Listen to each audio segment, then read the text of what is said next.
शेरी तेरा ख्वाब है।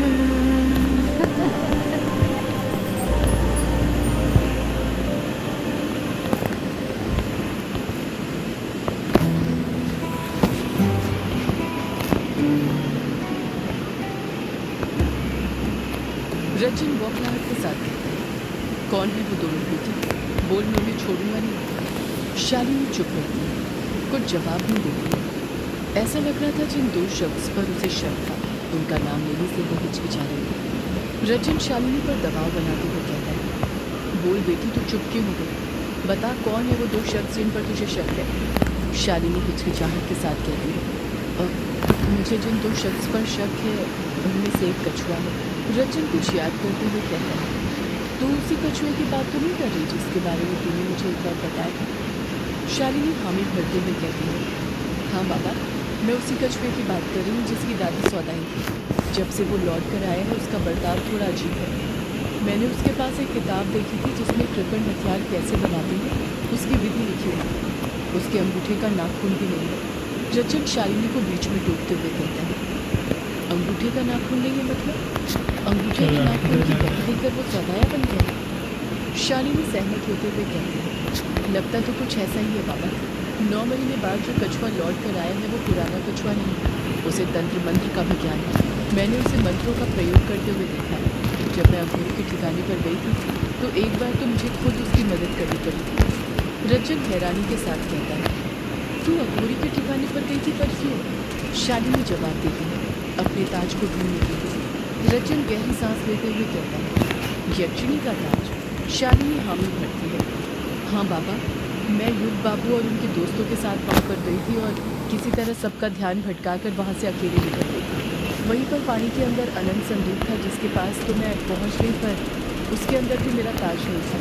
फिर दूसरे रास्ते से मैं वहीं पर पहुँच गई जहाँ से हमने सफ़र शुरू किया था, ताकि युग बाबू और उनके दोस्तों को मुझ पर शक न हो। रचिन कुछ सोचते हुए कहता है, अगर अनंत संदूक के अंदर भी तेरा ताज नहीं है तो फिर कहाँ पर है तेरा ताज? अब तो अघोरी भी मर गया, फिर तुझे तो ताज मिल जाना चाहिए।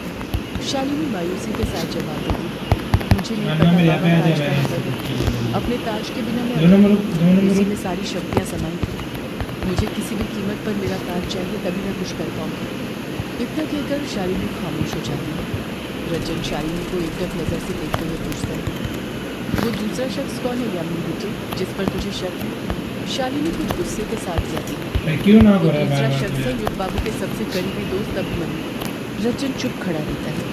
शालिनी आगे कहती है, आपको पता है बाबा, युग बाबू के दोस्तों में सबसे चालाक और शातिर ये अभिमन्यु ही है। पता नहीं उसके दिमाग में क्या चलता है। जिस तरह से वो मुझसे बात यहाँ से निकलो, यहाँ से कभी निकलो, कभी यहाँ तो पे मुझे लगता है जैसे उसे मुझ पर शक होता यहाँ पे गंदी बहुत जगह है, बहुत गंदी जगह है। यामिनी, पर वो उसी दोनों में वक्त यहाँ इस से तरह निकल, से बात को दूसरी पलट जगह देता से। है। हमेशा मेरे काम की वो आड़े आता रहता है। मैं युग बाबू से अपनी बातें मनवाना चाहती हूँ, पर वो अपनी बातें मनवा लेता है। यहाँ पे मार रहा रचिन है, अपनी यहाँ पे मुट्ठी कर खींचते हुए कहता है, तू फिक्र मत कर बेटी, अब तूने मुझे बता दिया है कि तुझे किन दो शख्स पर शक है, उन्हें मैं छोड़ूंगा नहीं। तू बस देखते जा मैं इन दोनों के साथ क्या करता हूँ। शालिनी बौखलाहट के साथ रचिन को मना करते हुए कहती है, नहीं नहीं बाबा, आप इन दोनों को कुछ नहीं करेंगे। रचिन हैरानी के साथ कहता है, पर क्यों बेटा? शालिनी गुस्से के साथ जवाब देती है, क्योंकि ये दोनों मेरे शिकार हैं। जिस दिन मुझे पता चल जाएगा कि इन दोनों में से किसने उस रात मुझे मारा था, मैं उसे छोड़ूंगी नहीं। उसे भी उसी तरह से तड़पा कर मारूंगी जिस तरह उसने मुझे मारा था।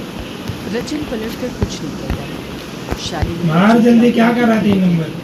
अगर आपको मेरी मदद करनी है तो मेरा शरीर और मेरा ताज ढूंढने 4 नंबर पर भागे जा रहे हैं। मुझे मेरा शरीर और मेरा ताज वापस चाहिए बाबा। शालिनी के रूप में युग बाबू मुझे कभी नहीं रखवाने वाले।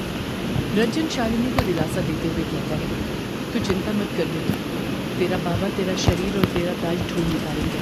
इधर नीचे ही, सामने ही किधर है? कहती है, सामने से एक बंदा आ रहा है। मुसीबतें और बढ़ने वाली है बाबा, हमारी सामने से बंदा आ रहा है, आप उसे बच कर रहना। शालिनी बेहोश पड़ी भाई उड़ते निकलने ऐसे। अब आप यहाँ से चलिए, अगर कोई आ गया तो मुसीबत जगह अच्छी नहीं है। रंजन घबराते हुए कहता है, पर बेटी तुम यहाँ पर? शालिनी रंजन को बीच में ही टोकते हुए कहती है, आप मेरी चिंता मत कीजिए बाबा, मैं यहाँ पर सब संभालूंगी। अब तक संभालते आ रही थी, आगे भी संभालूंगी। बस आप अपना ख्याल रखिएगा। जब मुझे आपकी ज़रूरत होगी मैं आपसे मिलने आ जाऊँगी। रंजन कहता है, और अगर मुझे तुझसे मिलना रहा बेटी तो शालिनी कोड वर्ड में कहती है, तो फिर आप अच्छे से जानते हैं मुझे कैसे बुलाना है। रंजन कुछ नहीं कहता है, हालात की गंभीरता को समझते हुए वहाँ से निकल जाता है। रंजन के जाते ही शालिनी भी बड़ी मुश्किल से बेहोश पड़े यूथ को ग्रेवयार्ड कोठी के अंदर ले जाने लग जाती है। इस तरफ रोंकामुचा गांव में हवेली के अंदर अमोदिता अपने कदम वंदना के कमरे की तरफ बढ़ा रही थी। अमोदिता ने अपने हाथ में वही लाल रुमाल की पुड़िया पकड़ी हुई थी जिसमें पिछली रात उसने उल्लू की हड्डी रखी थी, जो उसने त्रिकोण हवन कुंड के अंदर से निकाली थी। जब अमोदिता वंदना के कमरे में पहुंचती है तो देखती है कि उस कमरे में वंदना के साथ जानकी भी वहीं पर बैठी है। जानकी वंदना के बालों में तेल लगा रही है। जानकी बेड पर और वंदना फर्श पर बैठी हुई थी। वंदना एकदम खामोशी के साथ बैठी हुई थी और जानकी उससे ज़माने भर की बातें की जा रही थी। जानकी वंदना के बालों में तेल लगाते हुए कहती है, वंदना बेटा, तुझे कितनी बार बोला अपने हाथों से तेल लगा लिया कर, पर तू है कि मेरी बात सुनती नहीं।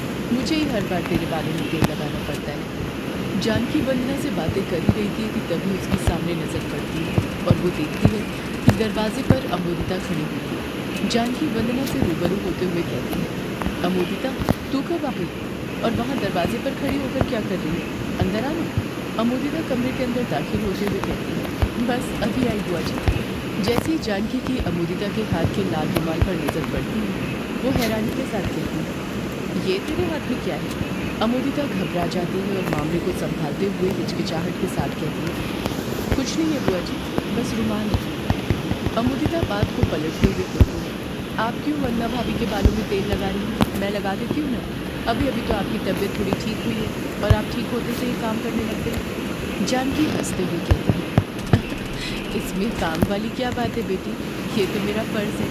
इसकी देखरेख मैं नहीं करूँगी तो कौन करेगा। अब इस बेचारी का मेरे सिवा है ही कौन।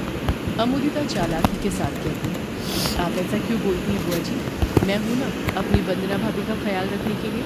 आप जाइए और आराम कीजिए, मैं अभी वंदना भाभी को तैयार करके नीचे लाती हूँ। अमोदिता जानकी पर दबाव बनाने लग जाती है और जानकी को वहाँ से जाना पड़ता है। जानकी के जाते ही सबसे पहले अमोदिता दरवाज़ा लगा देती है। वंदना गुस्से के साथ कहती है, अब तो इतनी बड़ी हो गई अमोदिता कि तू मुझे तैयार करेगी।